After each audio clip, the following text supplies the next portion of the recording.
ये जो फॉर्म आपके सामने दिख रहा है ये डीबीटी यानी कि डायरेक्ट बेनिफिट ट्रांसफ़र उसको इनेबल कराने के लिए है। बेसिकली आधार सीडिंग एक होता है, उसको एक्टिवेट कराने के लिए ये फॉर्म फिल करना होता है।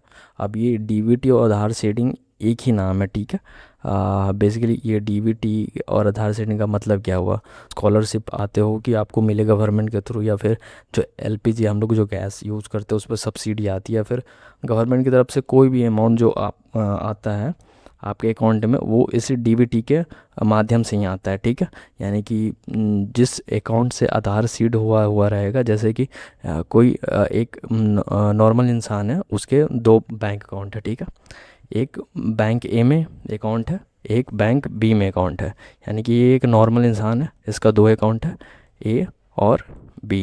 ये एक ए वाला अकाउंट कि कोई अदर बैंक में है, बी वाला अकाउंट जो कोई अदर बैंक में है, लेकिन इसने कोई सब्सिडी के लिए या फिर स्कॉलरशिप के लिए अप्लाई करा, ठीक है।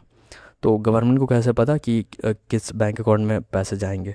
तो जिस बैंक अकाउंट में ये आधार सीडिंग हुआ हुआ रहेगा, यानी कि डीबीटी एक्टिवेट रहेगा, उसी अकाउंट में ऑटोमेटिक गवर्नमेंट के थ्रू जब पैसे आएंगे तो उस अकाउंट में चले जाएंगे। सपोज डेट बी में हुआ हुआ रहेगा तो ऑटोमेटिक पैसे इसमें चले जाएंगे। उस चीज़ को ऑन करवाने के लिए ही ये फॉर्म फिल करा जाता है, ठीक है। जो आपको ध्यान में रखनी है, जो भी डिटेल इसमें आप फिल करोगे वो कैपिटल लेटर में होना चाहिए, यानी बड़े अक्षरों में। लाइक अगर ए लिखना है आपको तो आप ऐसे लिखोगे, ना कि ऐसे छोटे अक्षरों में लिखोगे। समझ गया। आ, एक और चीज़ मैं बताना चाहता हूँ कि जब इस फॉर्म को फिल करोगे तो आपके पास दो ऑप्शन होंगे। या तो आप ब्लैक पेन का यूज़ करो या ब्लू पेन का। मैं सजेस्ट करूँगा आप इस फॉर्म को फिल करते हुए ब्लैक पेन का यूज़ करो, ठीक है। यहाँ पे इस जगह पे आपको, जहाँ ये देखो एक सैम्पल फॉर्म है, तो यहाँ पे जो भी डिटेल है वो एक सैम्पल है ना, आपको समझाने के लिए इन्फॉर्मेशन यहाँ पे दी गई है, ठीक है। तो ये चीज़ आप कॉपी मत करना, ये आपके अनुसार जो चीज़ें होगी वो चीज़ फिल करना है आपको, ठीक है।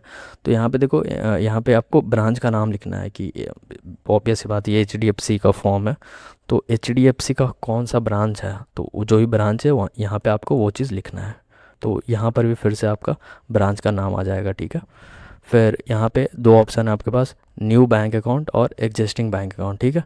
तो मेरा जो HDFC में बैंक अकाउंट है, ऑब्वियस बात है मेरा पहले से अकाउंट होगा तभी मेरे को उस पर आधार शेडिंग करवानी है ना। तो आपको कुछ नहीं, इस पे जो यहाँ पे एक बॉक्स बना हुआ होगा, शायद मे बी इस PDF में दिख नहीं रहा है सही से, तो यहाँ पे आपको एग्जिस्टिंग वाले पे टिक करना है चुपचाप, ठीक है। कुछ सोचना नहीं है आपको। फिर यहाँ पे आपसे पूछा जा रहा है आपका जो अकाउंट नंबर है वो चीज़ यहाँ पे आपको फिल करना है। तो इस यहाँ पे जो है आपको अकाउंट नंबर आपको फिल करना है।